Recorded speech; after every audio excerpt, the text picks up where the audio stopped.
The next morning, before sunrise, David and his family arrived at the crowded motor park. People rushed around shouting, selling bread, water, and roasted corn. The kids clung to their bags, laughing and pointing at the colorful buses. David led them to the one they would board. It wasn't their usual comfort, but it would get them to the village. As they settled into their seats, Ada stood up. "Please," she said, looking around the bus, "let's say a short prayer before we go." Some people closed their eyes. Others whispered and rolled their eyes. David hissed, his face red with shame. "Ada, sit down. This is not a church. You're embarrassing me." But Ada ignored him. She closed her eyes, her voice firm. "Lord, cover this bus and everyone inside it. Let no harm come to us." "Amen," a few passengers mumbled. The bus roared to life. Slowly it pulled out of the park. The city faded behind them. The kids giggled and played as the trees along the road whizzed past. David rested his head against the window and dozed off. For a while, all was calm. Then, chaos. The driver suddenly shouted, "The brakes! The brakes are not working!" Panic filled the bus. People screamed. The bus shook, swerved left, then right. The driver fought to control the wheel, his eyes wide with fear. Ada grabbed her children, holding them tight, whispering, "Jesus, help us. Don't let us die." Ahead, a huge tanker appeared, blocking the road like a mountain. The bus headed straight for it. "Lord, save us!" Ada cried out loud. The crash was loud and terrifying.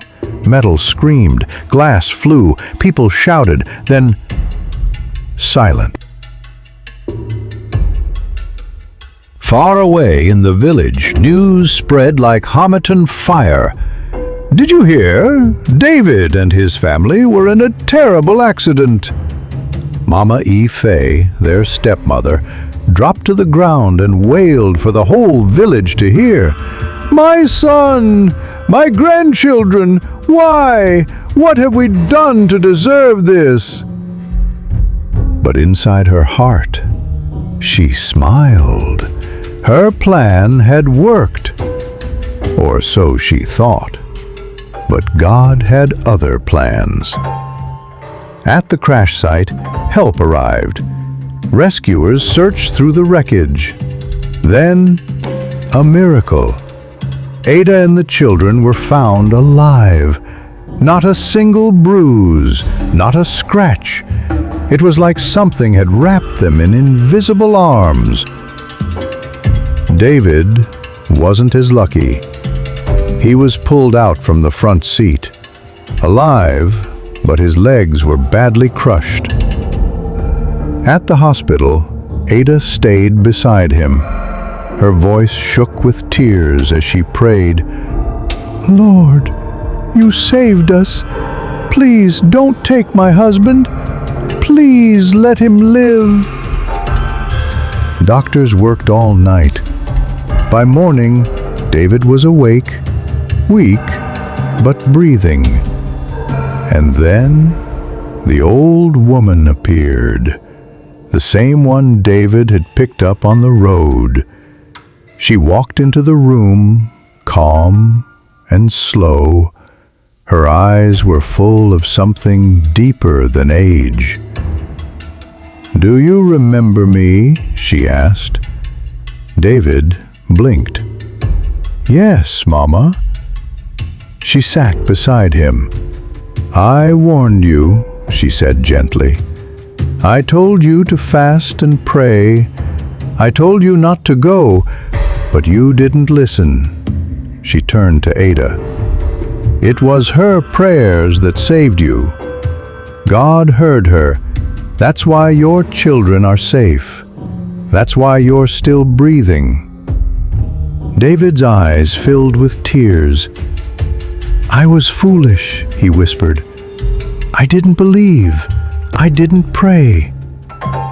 The old woman looked deep into his soul. "Your stepmother cursed you. She went to the witches, but even the strongest curse cannot beat the power of prayer." And with that, she stood and walked away, disappearing as quietly as she had come. From that day, David changed. When he left the hospital, he was a different man.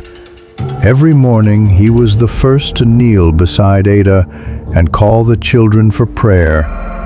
On Sundays, his voice was the loudest in church, and he never went to the village for Christmas again. Years later, after Mama E. Fay passed away, David returned to the village, but not to show off. This time, he came with a quiet heart and a thankful spirit.